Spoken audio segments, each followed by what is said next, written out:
copii! Eu sunt Andreea Cristea și astăzi o să vorbim despre soare. Da, despre soare, pentru că soarele are propriile lui sărbători în tradiția noastră și sunt ca niște praguri peste an, la fel ca pragurile din viața omului, adică nașterea, nunta, înmormântarea. Soarele înfrunzește și desfrunzește codrul, leagă și dezleagă anotimpurile și ne face mai buni și mai veseli. În cursul mișcării anuale aparente a Soarelui există 4 momente importante. Echinocțiul sau echinoxul de primăvară, care marchează începutul primăverii, și acum ziua este egală cu noaptea. Apoi solstițiul de vară, care înseamnă începutul verii, iar acum ziua este cea mai lungă din an. Apoi din nou echinocțiul de toamnă, care marchează începutul toamnei astronomice, când ziua este din nou egală cu noaptea, și solstițiul de iarnă, care înseamnă începutul iernii, când este invers decât la solstițiul de vară, și anume ziua este cea mai scurtă din an. Știu că par denumiri complicate, echinocțiu, solstițiu. Ce este important este să știți că aceste echinocții și solstiții nasc în credința noastră populară tot felul de scenarii și făpturi mitice, ritualuri sau sărbători, taine și povești ancestrale, pentru că se deschid porțile cerului, când totul este posibil. Noi o să povestim astăzi despre sărbătoarea care se ține cu ocazia solstițiului de vară, adică atunci când este ziua cea mai lungă din an. Ziua în care soarele este în punctul cel mai înalt al boltei cerești. După solstițiul de vară, ziua începe să scadă, puțin câte puțin. Se spune că scade cu cât sare cocoșul de pe pragul casei sau cu cât se mișcă puiul lângă oacea oului. În calendarul popular, această zi este 24 iunie și este numită amuțitul cucului, pentru că în această zi cucul încetează să mai cânte. Ei, în această zi vin sânzienele, cu noaptea cea mai albă și ziua cea mai călduroasă a anului. Sărbătoarea sânzienelor marchează și perioada de început a cositului fânului, de coacere a unor plante și se mai spune drăgaica sau ziua soarelui, ursina sau amuțitul cucului. Și sunt tot felul de ziceri frumoase despre această sărbătoare a sânzienelor. O să vă spun și eu una. Du-te, soare, vino lună, sânzienele îmbună, să le crească floarea floare, galbenă, mirositoare, fetele să le adune, să le prindă în cunune, să pună la pălărie floare pentru cununie, babele să le rostească până în toamnă să nuntească. Du-te, lună, vino, soare, că tragem la însurătoare, cununile neursite zac sub hornuri azvârlite. Ah, ce frumos! Sânzienele trăiesc în cete, ascunse de ochiul omenesc, și își fac simțită prezența doar în noaptea de 23 spre 24 iunie, când cerurile se deschid. Sânzienele, adică zânele. Se spune că atunci plutesc în văzduh, dansează în poieni și pe mal de ape și fac să crească bobul grâului sau intensifică mirosul florilor și mai ales sporesc puterea tămăduitoare a plantelor de leac. Tot ele apără copiii de boli, alungă grindina și vijelia, înmulțesc păsările cerului și animalele pământului. Dar dacă oamenii îi nesocotesc ziua, sânzienele devin nemiloase și îi pedepsesc pe măsură. Provoacă secetă, iau înapoi leacul plantelor, mirosul florilor, rodul pământului sau stârnesc vârtejuri și vijelii sau aduc grindina. Cu toate acestea, sânziana sau drăgaica este mai mult iubită decât temută și se pronunță fără frică numele. Iar atunci când este invocată, Țăranii o mai numesc regina holdelor, doamna zânelor sau doamna călușarilor, stăpâna surorilor, mireasă, împărăteasă. Există tot felul de povești sau taine despre noaptea de sânziene. Se spune că în noaptea de sânziene, plantele magice au cel mai mare leac și florile câmpului cel mai puternic parfum. Se povestește că tot atunci feriga ar face o floare albă, chiar dacă se știe că nu înflorește niciodată, ci se mulțește prin spori. Această floare este strălucitoare ca o stea, iar cine o va găsi va avea noroc toată viața. Le va putea citi gândurile oamenilor și va afla comori de mii de ani ascunse. În noaptea de sânziene înflorește iarba fiarelor, despre care auzim în bazme, și strălucește în întuneric ca aurul. I se mai spune iarba tâlharilor și este o plantă miraculoasă, cu care hoții și haiducii pot deschide orice încuietoare, pot rupe zăbrelele și cătușele. Oamenii care au văzut-o înflorită în noaptea de sânziene spun că are cap de om care poartă o coroană și că, în loc de frunze, are un fel de aripioare. Nu are rădăcină și își tot schimbă locul. În restul anului se pare că arată ca o iarbă obișnuită. Tot acum, în noaptea de sânziene, feciorii umblă cu făclii aprinse și le rotesc după cum merge soarele pe cer. Înconjoară cu ele curțile și grădinile, apoi le înfig în mijlocul holdelor și al livezilor și apoi le sting. Tot acum înfloresc sânzienele, care sunt plante miracol. Dacă dormi cu ele sub pernă, ți se arată ursitul, așa se spune. Dacă te scalzi în roa lor, devii și mai frumoasă. Fetele fac coronițe din florile galbene ca soarele, pe care în zorii zilei le aruncă peste casă. Dacă una din ele cade de pe acoperiș, e semn rău pentru cel căruia i-a fost împletită. Se fac cununi din sânziene și pentru bărbați, dar sunt împletite în formă de cruce. Cele ale fetelor, bineînțeles, în formă de cununiță, de cerc. În cele mai multe locuri, cununile de sânziene se țin peste ani, cu credința că sunt bune de belșug, de noroc, de vrăj, de dragoste, de întors inima. Eu voi înturna ulcica asta și ulcica întoarnă vatra și vatra întoarnă soba și soba întoarnă grinzile cu horn și grinzile întoarnă podelele și crângurile întoarnă pe sânziene și Maica Domnului să întoarne inimile celor împricinați, unul asupra altuia, cu cugetele și cu dragostea sa să se împăciuiască. Iată, din nou, o zicătoare de sânziene care are menirea de a împăca, de a întoarce dragostea. În Ardeal se spune că în noaptea dinaintea sânzienelor, deasupra locului unde ar fi comori, s-ar aprinde un foc, iar în ziua de sânziene, aceste comori vechi îngropate în pământ pot fi găsite. Dacă am aflat ce se întâmplă în noaptea de sânziene, haideți să vedem și peste zi ce se petrece.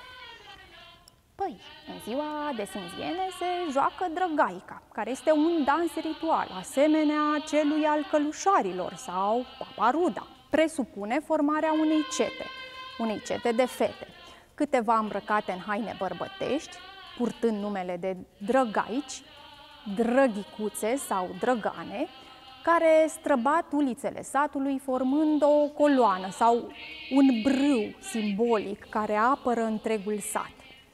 Alaiul este însoțit de un muzicant și de un steag purtat de una dintre fete. Vă sună cunoscut? Cine mai avea steag? Călușarii aveau un steag. Așa-i. Steagul acesta este împodobit cu batice colorate, spice de grâu, usturoi, pelin, flori de sânziene și alte plante magice. După cum vedeți, destul de asemănător cu cel de la căluș. În unele sate, fetele aveau și coase cu care se cosește iarba, vestind că e vremea de cosit fânul și holdele, că plantele și-au încheiat drumul, au fost sămânță, au germinat, au crescut, s-au înmulțit, iar acum urmează să moară.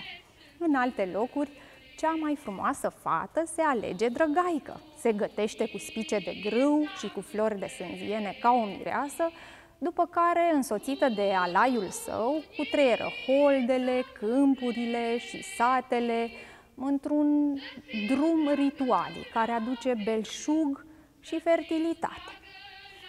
În ziua de sânziene amuțește cucul, am spus și mai devreme. Cucul este orologiu calendaristic al românului.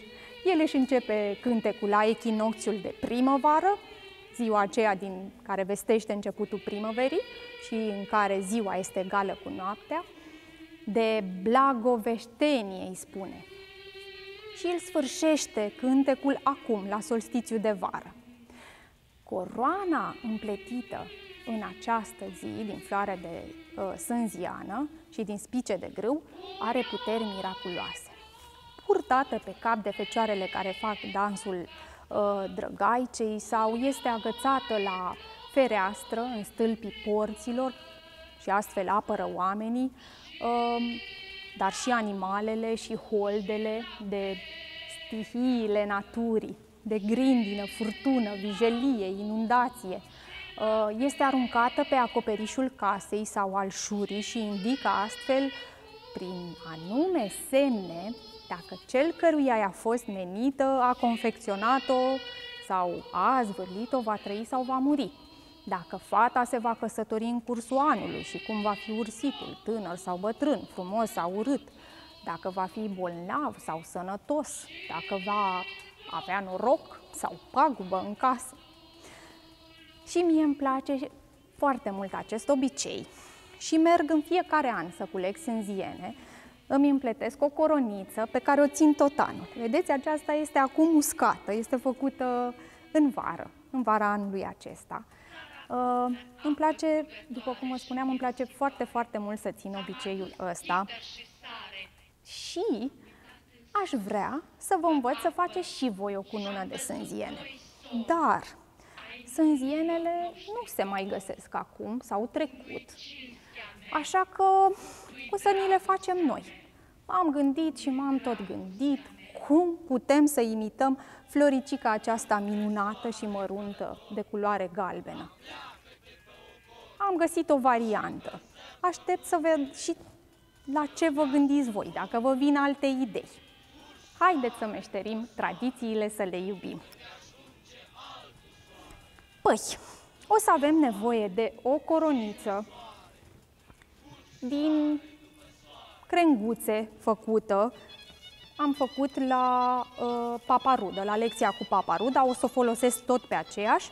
Deci o crenguță flexibilă care se îndoaie ușor, sau dacă nu, puteți folosi o bucată de sârmă pe care o învelim cu hârtie creponată. Eu o să o folosesc pe aceasta de la lecția cu paparuda și mi-am dorit foarte mult să reproduc sânziene, florile. Dar, mă rog, dacă am reușit sau nu, asta îmi spuneți voi, dacă vă place. Și după ce am încercat mai multe variante, am venit cu această soluție. Am cules crenguțe subțirele și flexibile. Uitați-le cum se îndoaie. Și ce credeți că am făcut? Le-am dat cu un lipici normal, voi puteți folosi și aracet. Uite, o să folosesc din belșug ca să se lipească bine. Și ce credeți voi că voi face? Voi tăvăli crenguța prin mălai. M-am gândit dacă să folosesc zahăr sau sare sau altceva. Dar mi-am dat seama că mălaiul are aceeași culoare ca și sânzienele, este galben. Ce trebuie să faceți după ce ați dat foarte bine cu lipici este să lăsați crenguța să se usuce. Eu am făcut asta împreună cu fetițele mele. Am aici multe flori de sânziene improvizate și o să încep să să ornez coronița noastră. O să le tai în bucățele mai mici și o să prind mici mănunchiuri de coronița noastră. Stați să-mi tai o bucată de ață.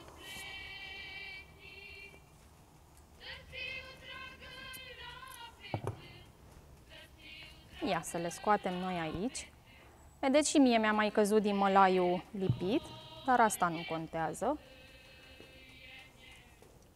Crenguțele mai lungi o să le tăiem, bucăți mai mici.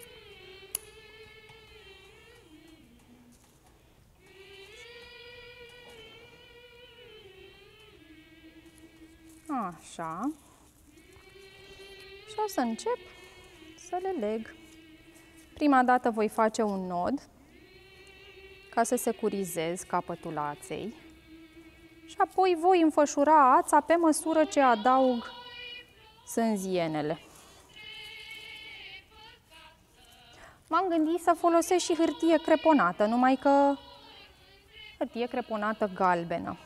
Ar fi ieșit un pic mai mari, nu aș fi putut să reproduc delicatețea acestor flori, care sunt foarte micuțe.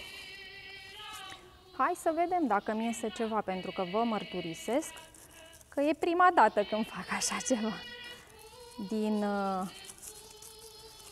Din flori adevărate am făcut de mai multe ori și nu numai pentru mine. Dar din aceste sânziene improvizate niciodată.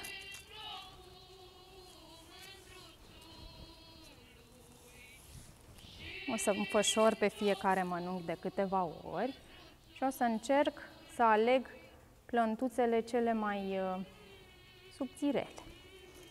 Pentru că ați văzut că sunt tare delicate.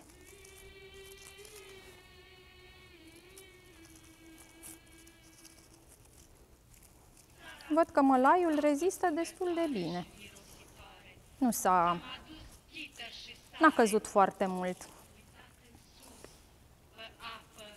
Ia să vedem.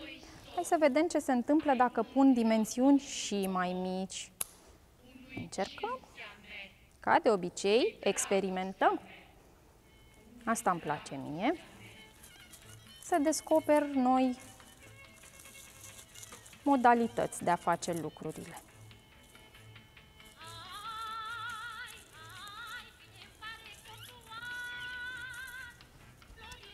Înfășurăm. Înfășurăm.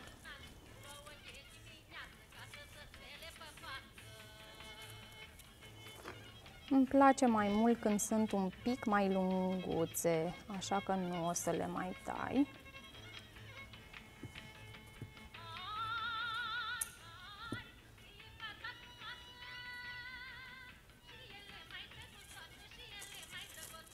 Mai departe.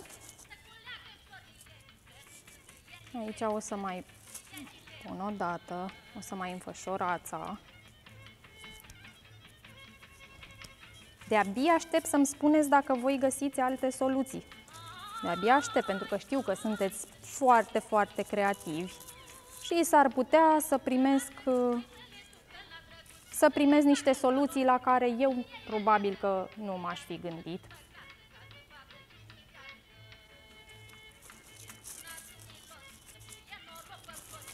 O să încerc. Cel mai bine ar fi să aveți și alte frunze sau alte floricele. Puteam să merg la florărie și să iau, nu știu, cele mai mici flori pe care le găseam, dar am vrut să fac eu ceva mai special, să încercăm și altceva. Să încercăm să recreăm. Să încercăm să recreăm sânzienele, floricelele de sânziene. Știți că există sânziene albe și albe. Coronița mea, de fapt, cea adevărată, conține și sânziene albe. Mai departe. Imaginați-vă că durează ceva până le faci, deci îți trebuie răbdare, dar ne distrăm.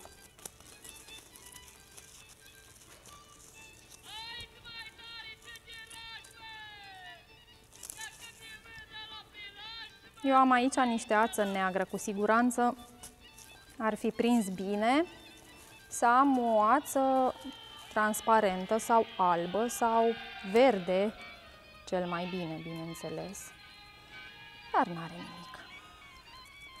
Asta nu mă oprește și nu mă dă în lături de la nimic.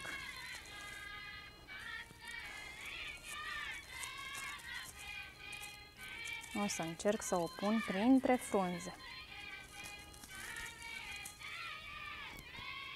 Mai departe.